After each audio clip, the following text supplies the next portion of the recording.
నమస్తే, నేను ప్రశాంత్. పహల్గామ్ ఉగ్రదాడి ప్రధానమంత్రి మోదీ గారికి ముందే తెలుసు అని చెప్పేసి కాంగ్రెస్ కొన్ని ఆరోపణలు అయితే చేస్తుంది. మరి ఇది ఎంతవరకు నిజం అనే విషయాలు అయితే తెలుసుకుందాం. దీని గురించి అయితే మాట్లాడేందుకు ప్రస్తుతం మనతో పాటు సీనియర్ జర్నలిస్ట్ సిఎస్ రావు గారు ఉన్నారు. నమస్తే అండి. నమస్తే సార్, పహల్గామ్ ఉగ్రదాడి ప్రధానమంత్రి మోదీకి ముందే తెలుసు అని చెప్పేసి అయితే కాంగ్రెస్ కొన్ని ఆరోపణలు చేస్తుంది. ఇది ఎంతవరకు నిజం? ఇలాంటి ఆరోపణలు చేసింది ఎవరు? ఏఐసిసి అధ్యక్షుడిగా ఉన్నటువంటి ఖర్గే సీనియర్ పొలిటీషియన్, కాంగ్రెస్ పార్టీకి అధ్యక్షుడు, ఇప్పుడు జాతీయ అధ్యక్షుడు ఆయన. మరి ఆయన దగ్గర ఆధారాలు లేకపోతే అలాంటి ఆరోపణలు ఒకవేళ చేశాడు అనుకుంటే ప్రభుత్వం ఆయన మీద చర్యలు తీసుకోవాలి. గతంలో అనేక సందర్భాల్లో దేశద్రోహం కేసులు పెట్టారు కదా. బీజేపీని, నరేంద్ర మోడీ గారిని విమర్శించినటువంటి వాళ్ళ మీద కూడా దేశద్రోహం కేసులు పెట్టారు. ఇప్పుడు పెహల్గామ్ దాడి జరగడానికి ముందే ప్రధానమంత్రి నరేంద్ర మోడీ గారికి దాని గురించి తెలుసు అని చెప్పేసి ఆయన స్ట్రైట్గా ఆరోపణలు చేస్తున్నారు. ఇప్పుడు ఆయన్ని పిలిచి మాట్లాడటమో లేదంటే ఆయన మీద కేసు పెట్టి విచారించడమో ఏదో ఒకటి చేయాలి. ఆయనేమో పెహల్గామ్ దాడి నరేంద్ర మోడీ గారికి తెలుసు, అది ఉద్దేశపూర్వకంగానే జరిగింది అని చెప్పి ఆయన ఆరోపణలు చేస్తున్నారు. ఆయన సాదాసీదా వ్యక్తి కాదు కదా. ఆయన వాయిస్ అయితే భారత ప్రజల్లోకి వెళ్తుంది కదా. ఖచ్చితంగా అనేక అనుమానాలు రేకెత్తించేలా ఆయన స్టేట్మెంట్స్ ఉన్నాయి. మరి ఆయన ఎందుకని ప్రభుత్వం ఆయన మీద ఎందుకని చర్యలు తీసుకోవట్లేదు అనేటువంటి అనుమానం ఉంది. ఒకటి, మౌనం అంగీకారం అంటారు. ఇప్పుడు ఆయన చేసినటువంటి కామెంట్లకు కనుక రిప్లై ఇవ్వకపోతే ప్రభుత్వం వైపు నుంచి కానీ లేదంటే ఆయన మీద చర్యలు తీసుకోకపోతే కనుక ఆయన చేసినటువంటి ఆరోపణలు కరెక్టేనేమో అనేటువంటి భావన ఖచ్చితంగా కొంతమందిలో కలిగే అవకాశాలు ఉంటాయి. అవును, ఆయన ఒకసారి కాదు, ఇప్పుడు తాజాగా ఆయన ప్రెస్ మీట్ పెట్టి నిన్న ఢిల్లీలో మాట్లాడాడు. అంతకుముందు కూడా వ్యక్తం చేశాడు. ఎందుకు వ్యక్తం చేశాడు అనంటే, ఆయన ఫస్ట్ ఏమన్నాడు, అసలు యుద్ధమే అవసరం లేదని చెప్పి సిద్ధరామయ్య కర్ణాటక ముఖ్యమంత్రి, ఈయన కూడా కర్ణాటకకు సంబంధించిన పొలిటీషియనే. సిద్ధరామయ్య కర్ణాటక ముఖ్యమంత్రికి అసలు యుద్ధమే అవసరం లేదు, యుద్ధం చేయాల్సిన అవసరం లేదు అనే అభిప్రాయాన్ని వ్యక్తం చేసి నాలుగు గరుచుకున్నాడు ఆయన. ఆ తర్వాత తెలంగాణ ముఖ్యమంత్రి రేవంత్ రెడ్డి గారేమో యుద్ధం చేయాల్సిందే, వాళ్ళకి బుద్ధి చెప్పాల్సిందే పాకిస్తాన్కి అని చెప్పి ఈయన అన్నాడు. అంటే కాంగ్రెస్ పార్టీలో భిన్న స్వరాలని వినిపించారు. అఖిలపక్ష సమావేశం పెట్టండి అని చెప్తే అఖిలపక్ష సమావేశాన్ని పెట్టారు. అఖిలపక్ష సమావేశాన్ని పెట్టిన తర్వాతనే ఆపరేషన్ సింధూర్ జరిగింది. ఆ రోజున వీళ్ళందరూ ఏమన్నారు, మీరు ఎలాంటి డెసిషన్ తీసుకున్నా కానీ మేమైతే సపోర్ట్ చేస్తాము, మీరు ఏ డెసిషన్ అయినా తీసుకోండి అని చెప్పి అన్నారు. పైగా పీఓక్ అని కూడా మీరు హ్యాండ్ ఓవర్ చేసుకోండి, దానికి కూడా మేము సపోర్ట్ చేస్తామని చెప్పి అన్నారు. అలాగే కాశ్మీర్ ముఖ్యమంత్రి ఒమర్ అబ్దుల్లా కూడా మద్దతు పలికాడు. పీఓకేని హ్యాండ్ ఓవర్ చేసుకున్నాము, మీరు ఏ డెసిషన్ తీసుకున్నా కానీ మేము కట్టుబడి ఉంటామని చెప్పేసి చెప్పారు అఖిలపక్ష సమావేశంలో.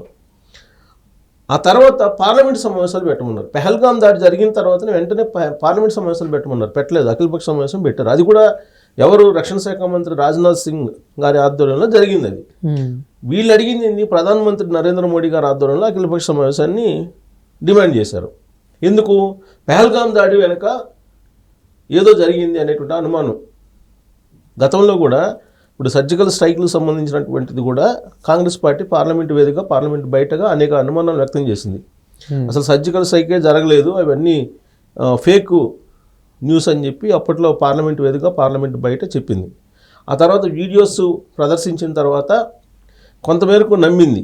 అప్పటి వరకు కాంగ్రెస్ పార్టీ ఏం చేసింది, సర్జికల్ స్ట్రైక్ని కొట్టిపారేసింది. అసలు సర్జికల్ స్ట్రైక్ జరగకుండానే జరిగింది అని చెప్పి బీజేపీ నరేంద్ర మోడీ గారి ఆధ్వర్యంలో ఉన్నట్టు ప్రభుత్వం ప్రచారం చేసింది అని చెప్పి చేసింది ఎలక్షన్ ముందు. అది సో పార్లమెంటు వేదికగా డిమాండ్ చేసింది, మీరు ప్రదర్శించండి అని. కానీ కొన్ని జాతీయ భద్రతా రహస్యాల దృష్ట్యా మేము కొన్నింటిని బయట పెట్టలేమని చెప్పి చెప్పేసింది ఆ రోజున.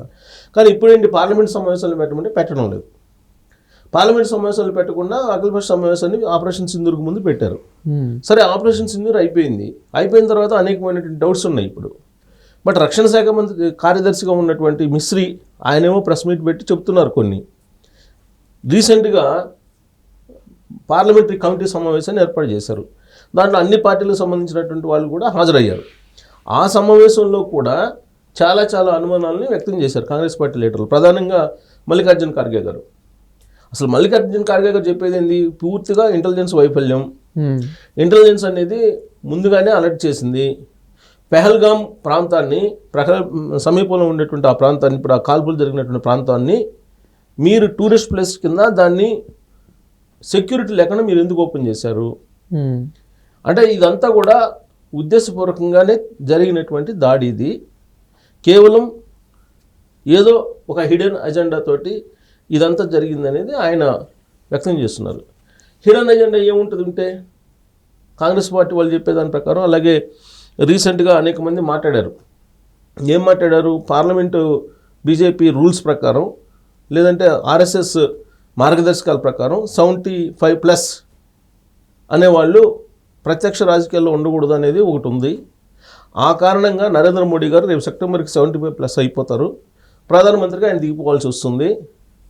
కాబట్టి ఈ టైంలో ఇలాంటి వాతావరణాన్ని క్రియేట్ చేసి, యుద్ధ వాతావరణాన్ని క్రియేట్ చేస్తే ఆ వాతావరణంలో ప్రధానమంత్రిని మార్చడం అనేది భావ్యం కాదు అనేటువంటి వాయిస్ బలంగా వినిపిస్తుంది. కాబట్టి ఇలాంటిది క్రియేట్ చేశారు, ఇది తెలిసి కూడా, ముందు తెలిసి కూడా దీన్ని అడ్డుకోలేదు అనేటువంటి అభిప్రాయాన్ని కాంగ్రెస్ పార్టీ వాళ్ళు వ్యక్తం చేస్తున్నారు.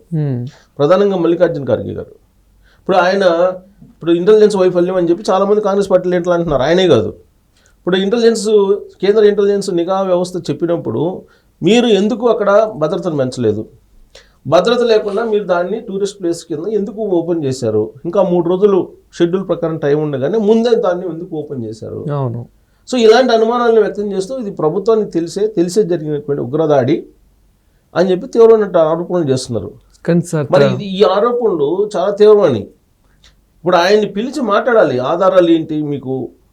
లేదంటే ఆయన మీద కేసు పెట్టని విచారించాలి. లేదంటే ప్రజలు నమ్ముతారు కదా ఆయన అనేది. ఇప్పుడు నరేంద్ర మోడీ గారు ఒకవైపు ఏమో ఆపరేషన్ సింధూర్ సక్సెస్ అని చెప్పి ప్రపంచవ్యాప్తంగా ప్రచారం చేసుకున్నటువంటి కార్యక్రమానికి తెరలేపాడు ఆయన. అవును. అదే టైంలో ఇప్పుడు మల్లికార్జున ఖర్గే గారు వీళ్ళేమంటారు? మల్లికార్జున ఖర్గే ఇది అసలు తెలిసే జరిగింది, కావాలని ఉద్దేశపూర్వకంగా హిడెన్ ఎజెండా ఉంది. ఆ హిడెన్ ఎజెండా ఏంటంటే ఇదేను అని చెప్తారు. ఇది ఆర్ఎస్ఎస్ మోహన్ భగవత్ కలవటం, ఈ ఆపరేషన్ సింధూర్కు ముందు, అంతకుముందు నాగపూర్ వెళ్ళి నరేంద్ర మోడీ గారు మోహన్ భగవత్ గారిని కలవడం, అప్పటి నుంచి వస్తుంది. తమాషా ఏంటంటే నరేంద్ర మోడీ గారు 75 సంవత్సరాలు నిండగానే ప్రధానమంత్రిగా దిగిపోతారని చెప్పేసి చాలామంది మాట్లాడుతూ ఉన్నారు. లేదు, దిగిపోవట్లేదని ఎవరు అఫీషియల్గా చెప్పట్లా. అటు ఆర్ఎస్ఎస్ వాళ్ళు చెప్పట్లేదు, ఇటు బీజేపీ వాళ్ళు కూడా చెప్పట్లా దానికి. ఎందుకంటే అది మ్యాండేటరీ. ఇప్పుడు ఆ జాబితాలో ఇప్పుడు వెంకయ్య నాయుడు గారు 75 సంవత్సరాలు దాటిపోయినాయి కాబట్టి ఆయన ప్రత్యక్ష రాజకీయాలకు దూరంగా పెట్టారు బీజేపీ. మురళీ మనోహర్ జోషి గారిని అట్టే పెట్టారు, అద్వానీ గారిని అలా పెట్టారు. మరి ఇంతమంది యోధులైనటువంటి బీజేపీ లీడర్లను పక్కన పెట్టినప్పుడు ఈయన ఎందుకు పక్కన పోవడం? ఈ పక్క పోవడం ఉండటానికి దీన్ని అడ్డుపెట్టి చేశారు. ఇదే హైడెన్ ఎజెండా అనేది కాంగ్రెస్ పార్టీ వాళ్ళు చెప్తున్నారు. చెప్తూ దానికి అడిషనల్గా ఇది చెప్తున్నారు, పహల్గామ్ దాడి తెలిసే జరిగింది అని. సో దీన్ని ప్రాథమిక స్థాయిలో కనుక ఆపకపోతే ప్రజలకు బలంగా వాయిస్ వెళ్తుంది, తెలిసే జరిగింది అనేటువంటి వాయిస్ వెళ్తుంది. అప్పుడేంది, జాతీయవాదం అనేది పలచబడుతుంది. కాబట్టి అది నిజమా అబద్ధమా అనేది ముందు ఆయన మీద కేసు పెట్టడమో లేదంటే విచారణకు పిలవటం, ఆయన దగ్గర ఉన్న ఆధారాలను తీసుకోవడం, ఏదో ఒకటి చేయాలి ప్రభుత్వం. చేయకపోతే కనుక ఆయన చెప్పేవే మౌనాంగీకారం ఉన్నట్టుగా అందరూ అనుమానిస్తారు. Thank you sir.